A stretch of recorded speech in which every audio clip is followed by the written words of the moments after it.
Eh? Bid'ah-bid'ah di dalam agama. Bid'ah ni ialah perkataan yang disebut oleh Nabi SAW. Setengah orang dia kata, apa ni duk kata-kata sebut-sebut bid'ah. Dia tak suka perkataan tu. Dan dia anggap perkataan tu sebagai perkataan tak patut kita sebut perkataan itu. Kalau dia maksudkan tak patut sebut perkataan itu kan pada tempat yang tak betul, tak apalah. Tapi kalau dia tak suka perkataan tu sedangkan dia tahu Nabi SAW sebut, dan Nabi yang memberikan amaran tentang bahayanya bid'ah. Kalau Nabi tak sebut hari itu, kita tak ada masalah, kita pun tak sebut.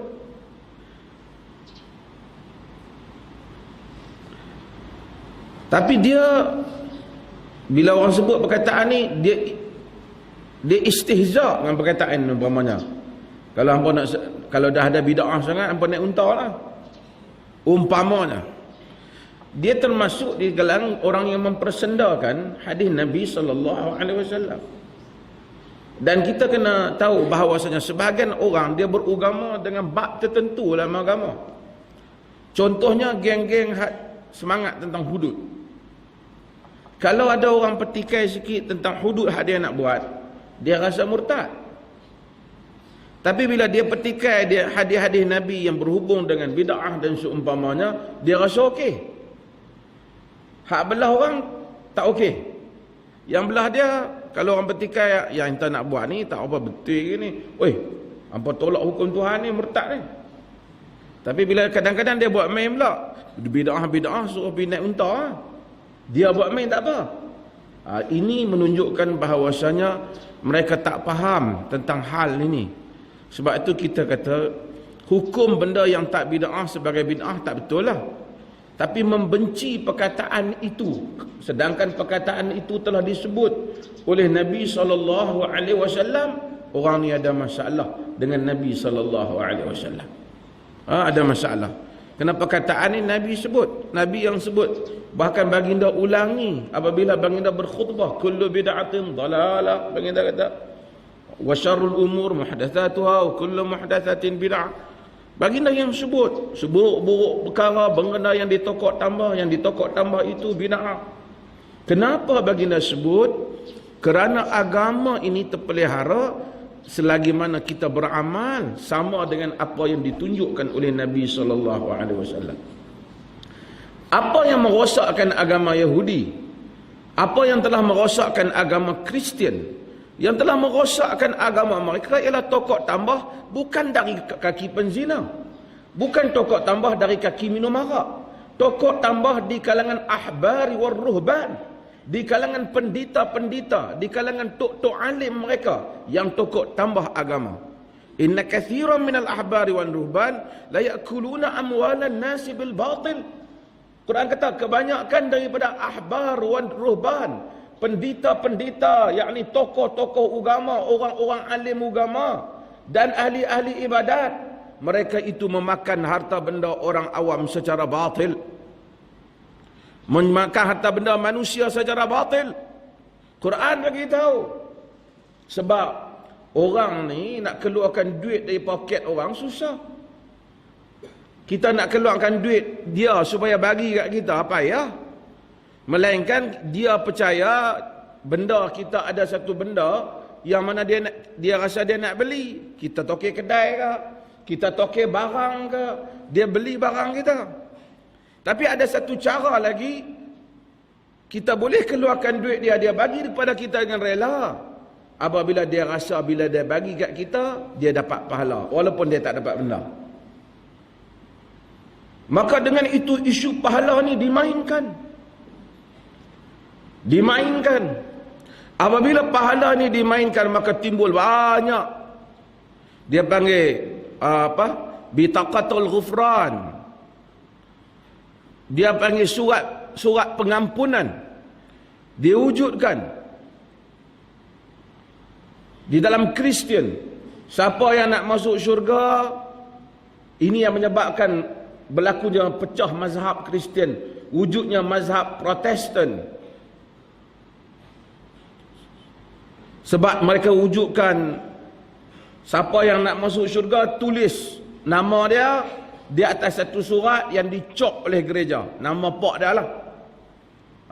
Dapat pahala. Nanti ambil surat tu, padri tulis, dapat pahala. Indulgences dia panggil. Dia bagi kepada orang miskin pun, buat keluar duit mereka, pergi ke gereja. Ketika itu mereka nak buat Saint Peter, bangunan Saint Peter, mereka nak buat untuk mengenangkan untuk Kristian. Jadi mereka buat, mereka kutip duit. Cara nak kutip duit, mereka buat keluarkan borang. Dan orang pun isi borang. Kenapa? Kerana nak selamatkan mak bapak dia yang duduk di dalam neraka, dengan tulis borang duit bagi kepada padri. Cara mereka makan duit orang. Cuma kita nak tanya, dia main tak kat dalam orang Islam? Ada tak? Dekat-dekat bulan puasa ni ada tak? Ada. Sama lah. Dia jangan ingat kita mula dulu. Dia orang mula dulu. Indulgences. Dia mula dulu. Vatikan ketika itu Pope Vatikan nak buat Saint Peter punya bangunan. Lalu mereka gunakan borang ini. Sehingga apabila Martin Luther bangkit menentang dan menganggap, dia anggaplah Martin Luther ni mazhab Protestan, dia anggap ini bid'ah. Tuhan bagi dalam Kristian pun ada jugalah orang tolong lawan. Dia kata yang ni tak ada di dalam teks Kristian, tak ada dalam Bible, hampa reka sendiri. Maka pecah mazhab di dalam agama Kristian. Golongan padri, pendeta, orang agama, banyak cara mereka makan duit orang. Allah Subhanahu wa taala nak pelihara. Kerana mereka nak makan duit orang itu, mereka kena guna nama agama. So mereka akan create, mereka akan reka satu benda atas nama agama, yang dengan benda ni orang akan percaya, orang akan bayar duit. Untuk nak halang benda ni supaya agama tak jadi lingkup, supaya agama tak jadi rosak, maka satu bab yang penting dalam agama, larangan melakukan bid'ah. Tuan-tuan faham maksud kenapa? Kerana inilah caranya agama terpelihara. Kalau bab ni tak ada, agama hak Nabi ajak lain, hak sampai kat kita habis lain. Sebab sementara nak sampai kot tengah jalan, ramai toke-toke ni yang betul kat kita. Dia tengok semayang tak boleh duit. Dia fikir semayang boleh duit. Dia kata mau aku buat semayang hadiah, tapi kena bayar. Sebab dia perlih tak ada. Ni dengan ada 2-3 tempat ni, hak tumbuh-tumbuh ni, mereka ni mula nak buat balik. Kena bayar lah. Berapa? Bayar 2,000. Bayar 1,000. Dia pujuk pula, takkan tak kesian kat orang tuang. Bagilah 1,000. Dia nak masuk syurga. Syurga harga 1,000 ya. 2,000. Kalau orang kaya sampai ada 20,000, confirm dah masuk syurga kelas pertama. Lagi banyak duit, lagi banyak pahala. Sebab itu agama datang memperuntukkan bab ni hampir tidak, bahkan ke semua kitab hadis, hampir ke semua kitab hadis memperuntukkan bab larangan melakukan bid'ah. Bahkan sebahagian kitab hadis meletakkannya antara bab-bab awal di dalam kitab hadis. Sebab nak menjaga asalatud din, nak menjaga keaslian agama, supaya agama seperti mana hari dia diturunkan, sehingga dia sampai kepada kita agama yang sama.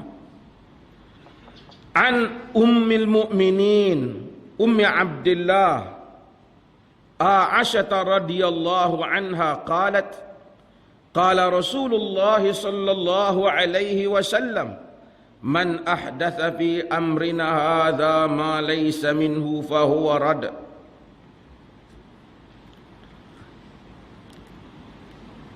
Daripada Ummul Mukminin, Ummi Abdillah. Di dalam teks tuan-tuan dia tulis Ummi Abdillah ya? Ada. Daripada Ummul Mukminin, ibu orang-orang mukminin. Siapa dia? Aisyah. Kenapa dia isteri Nabi SAW? Ada hukum isteri Nabi ni, orang tak boleh kahwin dah dengan dia selepas kewafatan Nabi SAW. Selepas kahwin dengan Nabi, orang tak boleh kahwin dah dengan Ummul Mukminin. Isteri Nabi ni macam mak kita lah. Wa azwajuhu ummahatukum. Ibu-ibu, isteri-isteri Nabi itu ibu-ibu kamu.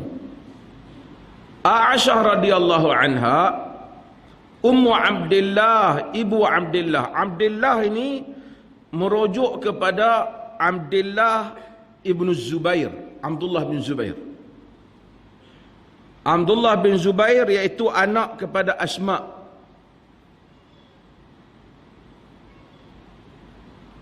Saudara perempuan Aisyah radhiyallahu anha. Aisyah kahwin dengan Nabi ni khilaf umur dia. Sebahagian sebut dia kahwin dengan Nabi ketika umur 17, ada yang sebut lebih daripada itu, dan ada yang kata 9 dan seumpamanya. Ramai yang masyhur sebut 9 lah. Walaupun sebenarnya taklah pelik sangat kalau kita tahu dulu-dulu orang dulu-dulu, tua-tua dulu-dulu, orang Melayu pun ada 11 tahun, 12 tahun pun dah kahwin. 13 tahun. Cuma sekarang ni dia orang buat terkejut sikit lah bila kata 9 kahwin. Tapi baligh, apabila baligh, perempuan yang balighah, wanita di kalangan orang Arab ni, dia besar badan dia. Cumanya riwayat-riwayat yang lain macam menunjukkan juga bukan 9, mungkin lebih pada 9 umur. Tak ada masalah. Ni bukan masalah akidah, ni masalah sejarah. Ni masalah sejarah. Macam berapa umur Khadijah kahwin dengan Nabi. Katanya Khadijah umur 40 tahun. Tapi kita percaya yang tu adalah riwayat yang lemah.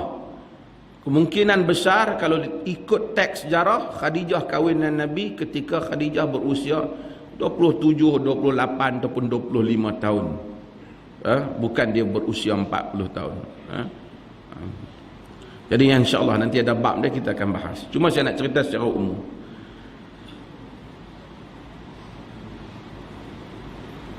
Anak saudara dia Abdullah bin Zubair. Abdullah bin Zubair ni salah seorang yang mati berperang lawan Yazid bin Muawiyah.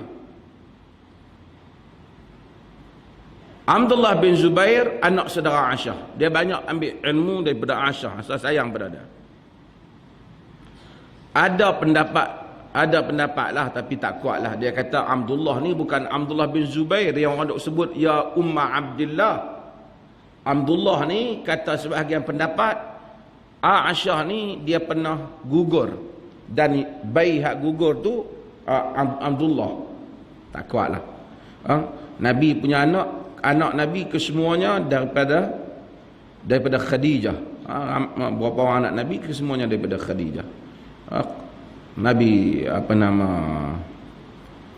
Abu Qasim, Nabi ada nama Qasim, ada Zainab, ada juga Abdullah bersama dengan Khadijah. Nabi anak-anak Nabi ada Ummu Kalsum. Kesemua mereka ini daripada Khadijah,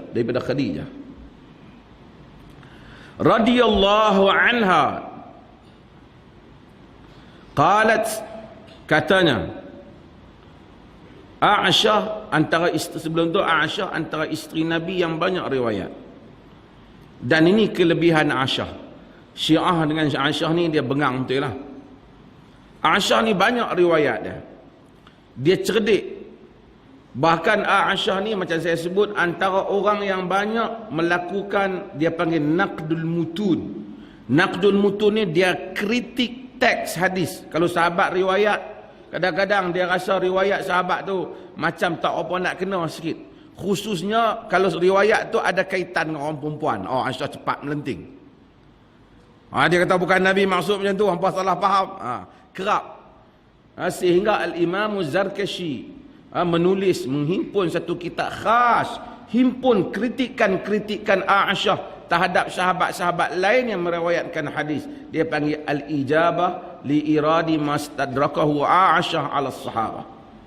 Al-Ijabah, kitab Al-Imam Zarkashi, dihimpun semua kritikan Aisyah kepada sahabat-sahabat yang mana riwayatkan hadis daripada Nabi, yang mana Aisyah kata rasa tak berapa tepat. Hebatnya Aisyah ni. Walaupun sebahagian kritikan tu diterima, ada yang ditolak, biasalah. Qala Rasulullah sallallahu alaihi wasallam, kata Aisyah, Rasulullah sallallahu alaihi wasallam bersabda, man ahdatha fi amrina hadha ma laysa minhu fahuwa rad. Sesiapa yang melaku ahdath, buat benda baru dalam urusan kami ini, ma laysa minhu, apa yang bukan daripadanya, fahuwa rad, maka ia ditolak. Kita berhenti sat supaya depan azan sat. Tolong azan sekejap.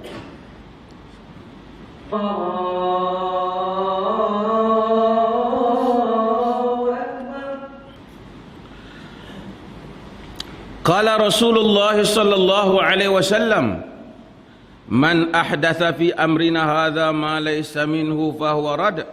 Sesiapa yang ahdath, mewujudkan perkara baru, fi amrina hadha, di dalam urusan kami ini, yakni agama. Kalau dia nak buat urusan baru, benda baru lain daripada urusan yang Nabi ajar, tak ada masalah. Ini kita cakap tentang agama. Ma laysa minhu, apa yang bukan daripada agama. Yang ni agama tak ajar, fahuwa rad, maka dia ditolak. Dalam riwayat Muslim, man amila amalan laysa alaihi amruna fahuwa rad. Siapa yang beramal dengan amalan yang bukan di atas urusan kami, yakni petunjuk Nabi, maka dia ditolak. Hadis ni dia bagi berapa makna kepada kita.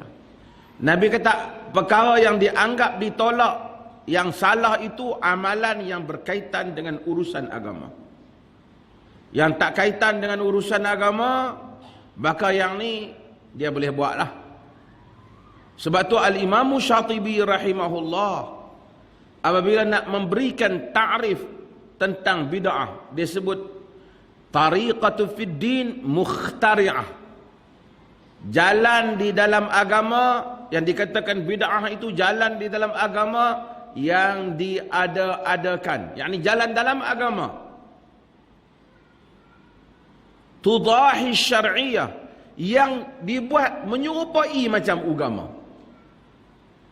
Yuqsadu bisuluki 'alaiha al-mubalaghah fi at-ta'abbud ila lillahi subhanahu wa ta'ala.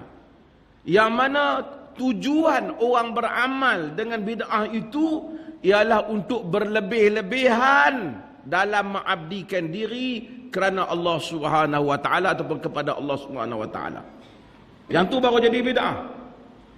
Maksudnya jalan di dalam agama yang mana dia amalkan benda tu kerana dia nak rasa yang tu boleh menjadikan dia dekat dengan Allah. Dia beribadat dengan cara tu. Sebab tu kalau orang amal satu benda, dia tak niat benda tu sebagai ibadat, tak ada masalah apalah. Misalnya dia main masjid, dia pakai baju hijau umpamanya. Dia tak kata apa saja, dia pakai baju hijau. Katalah dia buat, aku hari Selasa pakai baju hijau, Rabu pakai baju biru, Khamis dia buat, dia tok baju dia sendiri. Orang tanya pasal apa hang pakai baju macam tu? Tak ada, saja syok supaya tak mau keliru baju, kau untuk tengok pakai baju tu ya. Dia tak ada niat untuk kerana dapat pahala lebih, dia tak ada.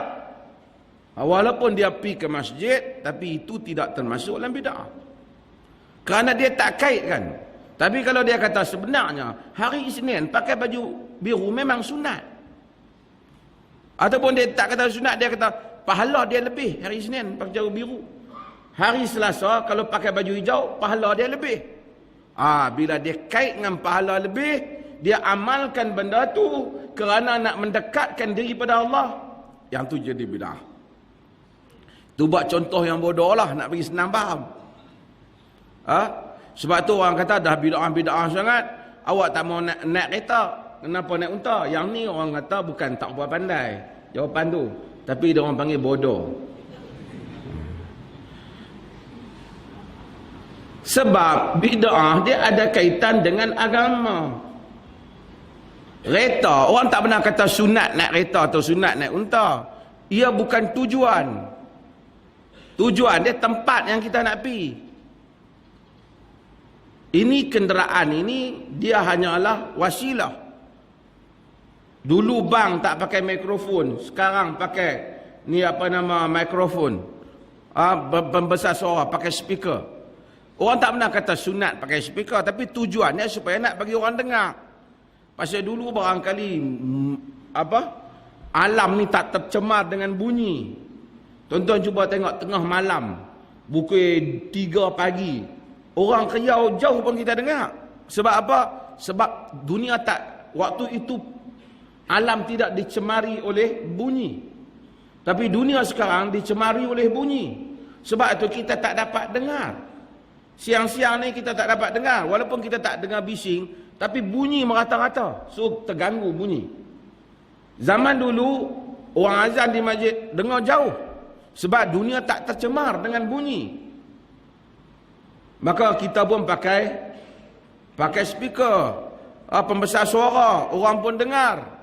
Tujuan dia bukan kata pasang speaker suara ni sunat pasang speaker suara. Kita tujuan nak bagi orang dengar. Tapi bila bagi orang dengar tu sebab musabab membolehkan orang dengar tu baguslah, dapat pahala lah. Tapi bukan speaker tu sendiri yang menjadi ibadat. Jadi orang kena faham. Kalau dia hias, bila dia puasa hari tertentu umpamanya, dia tentukan semayang Isnin, itu ditentukan, itu ibadah. Karena dengan semayang itu dia mendekatkan diri dengan Allah. Sebab tu kalau nak buat bid'ah di dalam urusan lain yang bukan agama. Budak-budak yang buat bid'ah, kereta tak ada ekor, berbubuh ekor, kita nak terbang ke? Kancil saja. Kan? Bukan saya hina kereta kancil, tapi tengok nak terbang ke kereta budak ni kan? Potong kita menyengit. Tapi dia yang kita kata pelik-pelik lah kereta dah orang buat elok dah, Jepun buat elok, berbubuh sayap lah, ekor lah depan ni. Tu orang panggil spoiler, dia buat spoil. Lu tambah kat belakang, tapi bid'ah dia buat tu lebih baik daripada bid'ah sebahagian golongan agama. Pi tokok tambah hak agama Tuhan. Dia tokok tambah kereta dia, biar pergi kat dia lah. Habis sangat kita kata pelik-pelik. Tapi kalau agama Tuhan, manusia jadi sesat, manusia jadi salah kerana dia tambah agama Tuhan. Maka kita nak memahami maksud bid'ah, kena tahu bid'ah ialah jalan mukhtari'ah, tariqatu fid din, tariqatun fid din, jalan dalam agama mukhtari'ah yang direka. Maksud tak ada nas, tudahi syar'iyah, yang mana rekaan tu menyamai syarak. Dia nak serupa dengan syarak. Tujuan dia apa? Yuqsadu bisuluki 'alaiha al-mubalaghata fi ta'abbud lillahi subhanahu wa ta'ala. Kenapa? Tujuan dia reka benda, tujuan dia buat benda tu kerana dia nak lebih-lebihan. Kenapa kata berlebih-lebihan? Pasal hak Nabi ada. Dia nak lebih sikit. Berlebih-lebihan dalam beribadat kepada Allah subhanahu wa ta'ala. Nabi tak habaq semayang tu, dia buat semayang tu. Pasal apa? Dia kata hak ni nak bagi dapat pahala lebih sikit. Kita kata Nabi tak baca macam tu dalam semayang. Tak, nak bagi dapat pahala lebih sikit. Maksudnya, pahala dia lebih daripada pahala Nabi. Lebih amalan dia daripada Nabi. Mubalaghah. Dia berlebihan daripada Nabi SAW. Kerana bahaya. Kerana artinya dia rasa hak Nabi ajak hari itu tak apa kemah. Dia kena buat tambah nak bagi kemah. Dan insyaAllah kita akan sambung makna bid'ah ni dalam kuliah yang akan datang. Saya buka pada soal jawab. Saya kesan takut tuan-tuan lapar.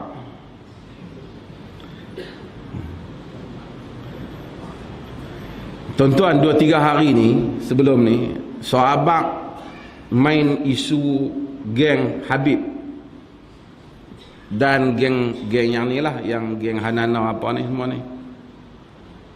Tapi kita terima kasih lah. Kita tak tahu apa tujuan dia. Apapun kita terima kasih. Kerana kita rasa benda ni kita habaq lama dah. Tapi alhamdulillah, artinya yang kita duk habaq ni, artinya lama-lama dia sampai, kan? Orang kan apa tuan-tuan? Balik pada hak kita mengaji malam ni. Sebab apa?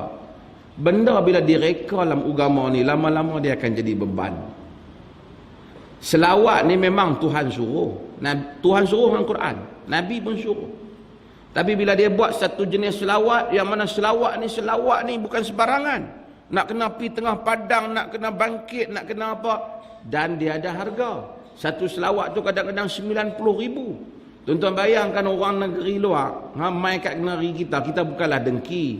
90,000. Kalau 10 kali majlis selawat berapa? 900,000. Berapa puluh dah majlis selawat ni? Itu hak bayaran murah lah, kan? Artinya akhirnya orang awam rasa dengan dia hadir pergi berdiri sama, dan kemudian mereka pun duk pergi buat gawang tangan. Kononnya Nabi mai ke dalam majlis mereka. Selawat mereka tu. Orang duk kuliah, orang duk majlis baca Quran. Quran, kitab Tuhan ni. Orang duk baca Quran, tilawah bulan puasa, baca Quran. Kita tak dakwa Nabi mai. Dia selawat dengan lagu ya, Nabi mai. Kira tinggi lagi makam tu. Semua umat Islam ni dalam keadaan nan tenat. Ulama-ulama. Nabi tak mai. Kat depa Nabi mai tiap-tiap malam tu. Dan mereka sediakan kursi kosong pula. Kau Nabi nak duduk. Kita habaq benda ni bahaya. Tapi alhamdulillah 2-3 hari ni bawa keluar. Mereka kata memang. Masa kita habaq, mereka jenuh pantang kita habaq. Dia tuduh kita Wahabi. Kita pun tak tahu Wahabi apa dah. Kita tahu, saya nak cadangkan di Perlis ni ada satulah restoran, Japanese restaurant, restoran Jepun. Kita tak ada. Sekurang-kurangnya ada juga lah benda wasabi tu. Kalau kita orang heran tu, kita boleh pergi makan di kedai Jepun tu. Rupanya dia pedas ke apa.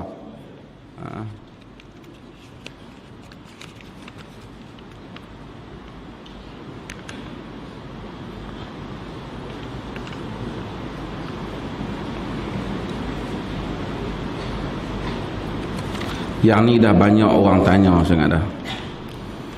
Nasihat Datuk kepada golongan anti-vaksin dan home birth yang kebanyakannya datang dari golongan agama, ustaz. Mereka menolak rawatan moden, kononnya mengandungi unsur haram dan agenda Yahudi.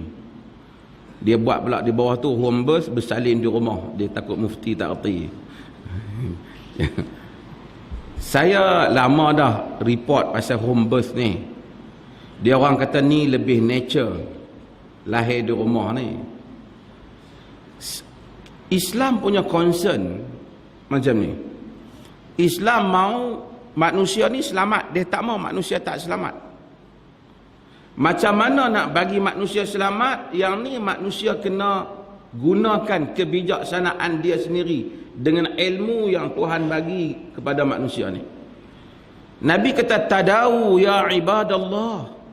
Berubatlah wahai hamba-hamba Allah. Nabi sendiri sakit, baginda berbekam, saya bagi tahu. Nabi tak kata kok sakitnya bismillahirrahmanirrahim kuih hilang.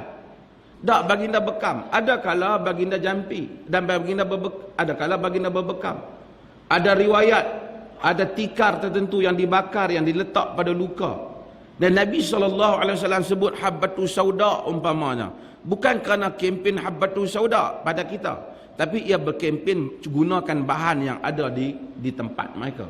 Sebab tu kerana manusia ini dia kena jaga diri dia. Wala tulqu bi aidikum ila tahlukah. Jangan kamu campakkan diri kamu ke dalam kebinasaan. Ini je konsep dia. Sebab tu apa saja yang boleh membinasakan manusia kena elak. Kalau sekiranya vaksin tu perlu diambil, kerana itu kalau tak ambil membahaya. Kerana tak boleh nak samakan antara zaman kita dengan zaman Nabi. Kerana perkembangan penyakit juga berbeza. So kalau ada orang ambil, walaupun kadang-kadang mungkin tak ada dah vaksin alternatif, itu je vaksin yang ada, mungkin ada, katakanlah ada unsur haram. Itu pun ulama khilaf antara makan dan suntikan. Berlaku khilaf pendapat.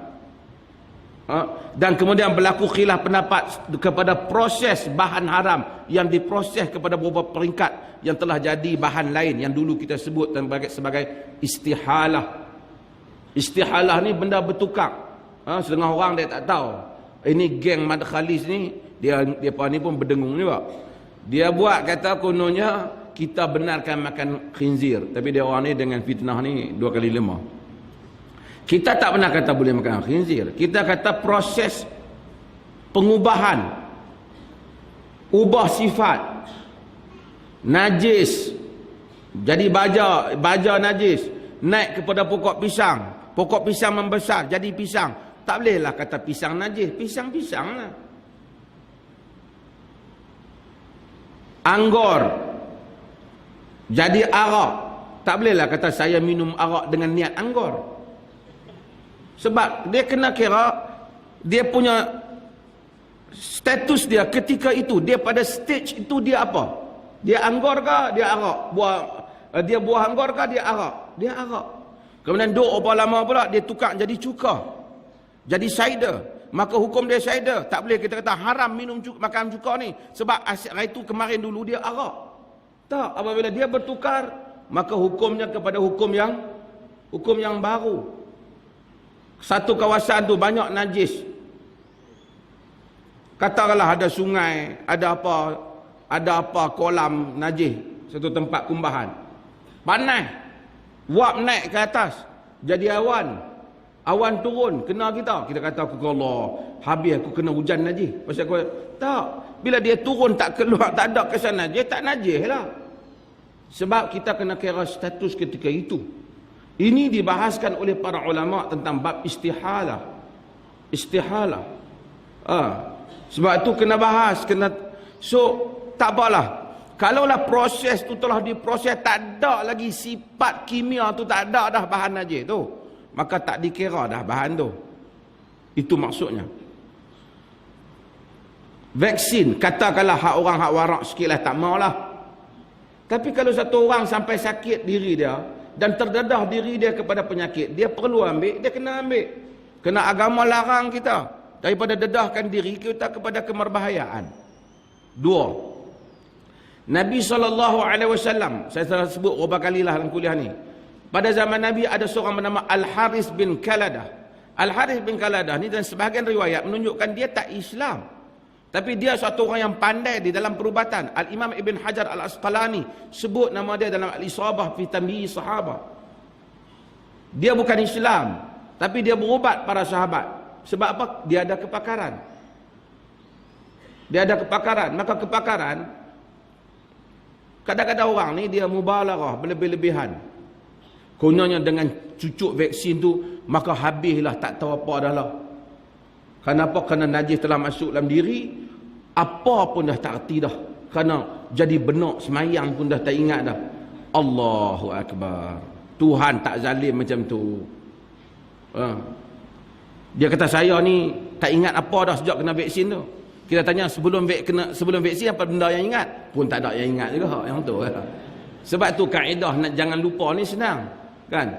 Orang yang baca banyak, ingat hafal banyak, tentu dia lupa banyak. Hafal sikit, dia lupa sikit.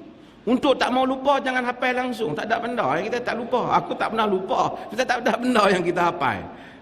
Kira paling pandai kita. Okey.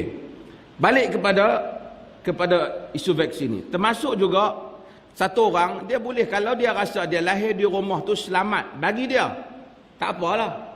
Tapi kalau rekod menunjukkan tak selamat, maka agama suruh dia pilih jalan yang selamat. Jalan yang selamat. Kerana kalau ada pilihan untuk selamat, pilih yang selamat.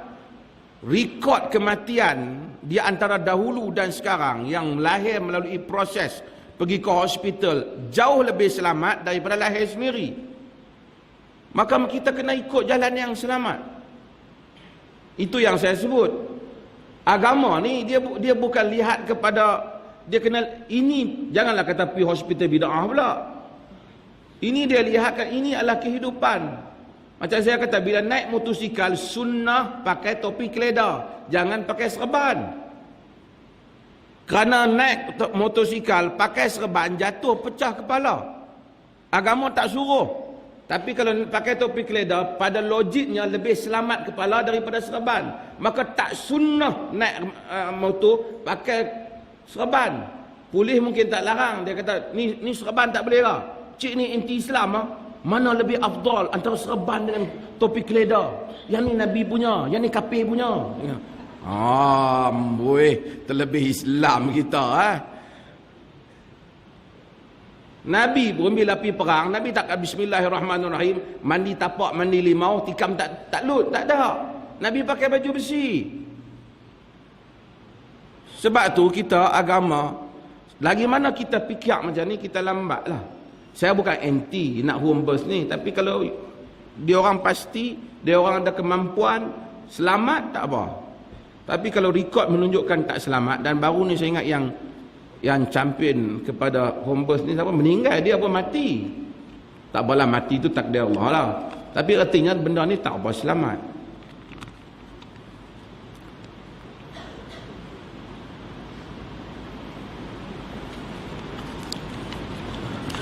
Patutkah saya tinggalkan pekerjaan kerana sukar untuk tunaikan solat Jumaat?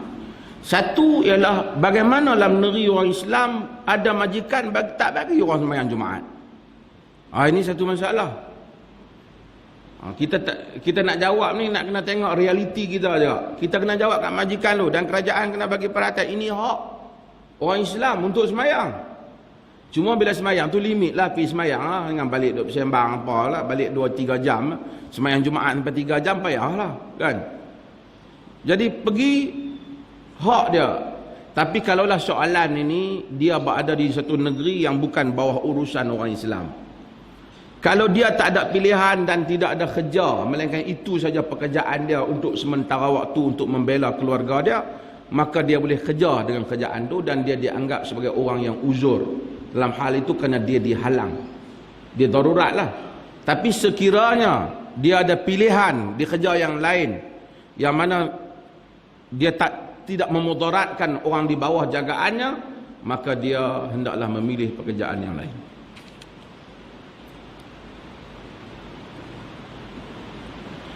Komen doktor tentang Banjari. Banjari ni apa? Banjarmasin. Banjar apa ni? Kita kena beramal dengan hadis dhaif sebab kita pun orang dhaif. Ini kadang-kadang masalah apabila datangnya orang-orang yang kita tak tahu ni. Kan? Habis itu lagi mana iman kita tu dhaif, ambil hadis dhaif je lah. Sampai iman kita kuat baru ambil hadis palsu. Baru ambil hadis sahih. Lepas tu kalau hak mana kaki tak apa ibadat lagi, iman lagi kecil, ambil hadis palsu lah. Ini semua merepet benda yang seperti ini. Sebab itu individu yang sama dulu dia pernah bawa tentang hadis al-musalsal bil musafahah. Saya pernah tegak dulu. Al-musalsal bil musafahah maksudnya bila siapa salam dengan dia masuk syurga. Dan masa tu sekarang ni yang bagi benda-benda peluang depa ni muncul ni, hak luar-luar ni, ialah sebahagian stesen TV ni. Al-musalsal bil musafahah, dia kata safahtu kama safahani syaikhi, kama safahahu syaikhuhu, kama safahu syaikhuhu ila akhirih, wa qala ila nabi sallallahu alaihi wasallam wa qala man safahani wa safaha man safahani dakhala al-jannah. Aku salam dengan engkau macam mana syekhku salam dengan aku. Telah bersalam dengan dia syekh dia sehingga atas, sehingga telah bersalam dengan dia Rasulullah sallallahu alaihi wasallam. Sabda Rasulullah, siapa yang bersalam dengan orang yang bersalam dengan aku masuk syurga. Lepas tu dalam masjid pakat berdiri habislah duk salam dengan dia masuk syurga. Begitu mudah syurga. Sayyidina Umar bersama dengan Nabi siang malam Abu Bakar tak pernah buat majlis beratok di masjid mai salam dengan tangan dia masuk syurga.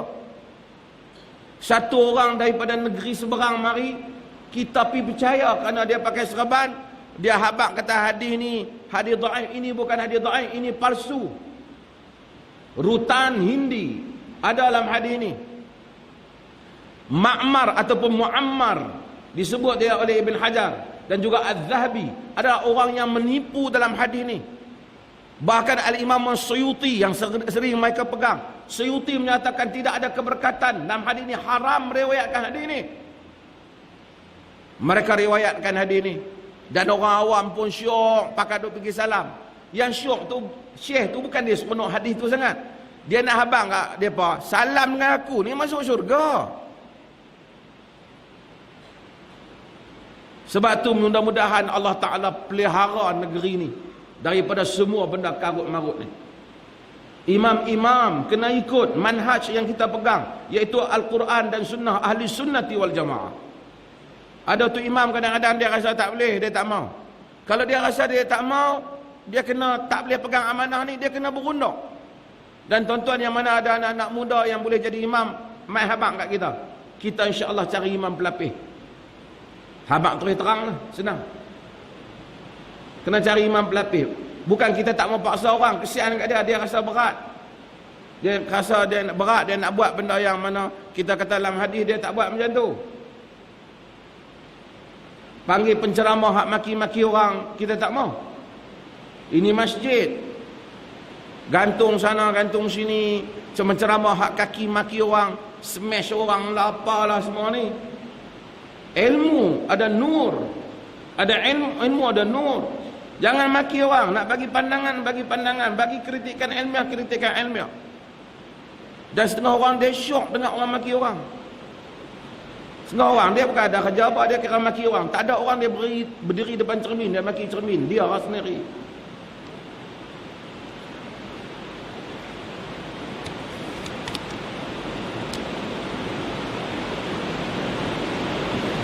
Adakah selepas solat asar?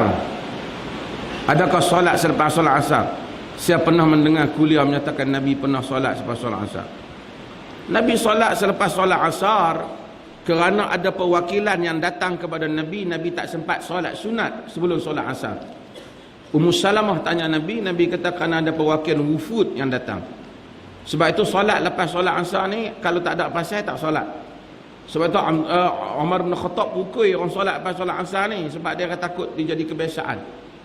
Kalau melainkan kita tadi nak solat sebelum asar sunat, tiba-tiba tak dan orang main habang apa, kata kejut. Lepas tu orang pun dah kamat dah. Lepas habis semayang asar, kita semayang hak tadi, hak kita tak semayang tadi ni ganti. Yang tu ada riwayat dalam hadis. Bagaimana jika kita sambut birthday kita setiap tahun? Adakah dibenarkan? Birthday ni termasuk dalam ibadat ke termasuk dalam urusan diri kita sendiri? Adakah kita kata disunatkan sambut birthday? Ataupun sajalah seronok anak kita bila main musim birthday dia tu, abah bagi hadiah sikit, kita bagi, kita tak ada niat ibadat apa pun. Saja kebiasaan saja, adat saja. Adakah benda tu termasuk dalam bid'ah tu pun tak? Tak termasuk. Selagi mana kita tak kaitkan dengan ibadah. Anak kita misalnya dia kata, ni hari jadi dia minta hadiah. Kita tanya jangan duk minta hadiah, aku bagi hadiah kat hang dosa tau tak? Nah. Ini urusan kehidupan. Urusan kehidupan. Mari hari anak kita dapat berjaya peperiksaan, kita bagi hadiah. Mari hari birthday dia, kita bagi hadiah tanda seronok. Tanda dia seronok, dia membesar, bagi semangat kat dia supaya dia azam. Tak ada masalah, urusan kehidupan. Selagi mana kita tak kata disunatkan pada hari birthday ni hang puasa 3 hari ke apa, yang tu dia main lain lah, bab lain. Okey. Oh, hujan lah. Tuan-tuan nak pergi mana? Hujan. Kita tahap duduk dalam ni lah. Okey, terima kasih. Orang perempuan tak ada soalan lah?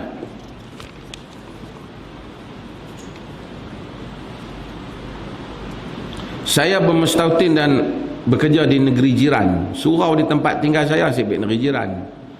Surau di tempat tinggal saya mengamalkan zikir beramai-ramai, doa imam dan jemaah berdiri bersalaman selepas. Kadang-kadang amalan-amalan ni dia pun nak kaitkan, dia berkata kita Syafi'i. Boleh tak apa, dia tak ikut Imam Syafi'i. Imam Syafi'i tak kata benda ni.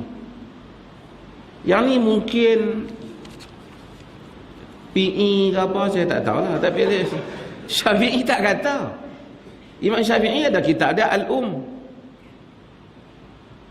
Imam Syafi'i kata dia sebut dalam bagaimana. Bahkan Imam Syafi'i tolong jawab lagi hadis yang tentang Ibnu Abbas meriwayatkan tentang zikir ramai, dia dengar ramai-ramai. Kana raf'u saut ba'da sirafin nas 'anis salah fi ahdi Rasulillah sallallahu alaihi wasallam. Angkat suara lepas orang selesai sembahyang berlaku pada zaman Nabi. Imam Syafi'i kata yang tu sebenarnya dia berlaku sekali-sekala. Macam mana Nabi ni, kata Imam Syafi'i, dia bersolat di atas mimbar, bukan dia bersolat selalu di atas mimbar. Tujuannya supaya orang belakang dapat tengok cara pergerakan Nabi, kata Imam Syafi'i. Selepas orang dah tahu Nabi tak solat dah atas mimbar, sekali tu je Nabi nak tunjuk. Demikian juga kata Imam Syafi'i, zikir kuat ni Nabi hanya nak ajak saja, nak zikir apa lepas sembahyang. Kata Imam Syafi'i, dia sebut dalam Al-Um. Nanti kita akan edarkan ke masjid-masjid supaya teks Al-Um tu. Kadang-kadang dok dakwa ni Imam Syafi'i. Kita pun heran, Syafi'i mana? Kan? Dia kata Syafi'i lah, lebay kampung aku. Kita baru tahu. Kami sebut Syafi'i ni Muhammad bin Idris Asy-Syafi'i. Imam yang agung itu, dia tak sebut macam tu. Wassallallahu ala nabiyyina Muhammad walhamdulillahi rabbil alamin. Tuan-tuan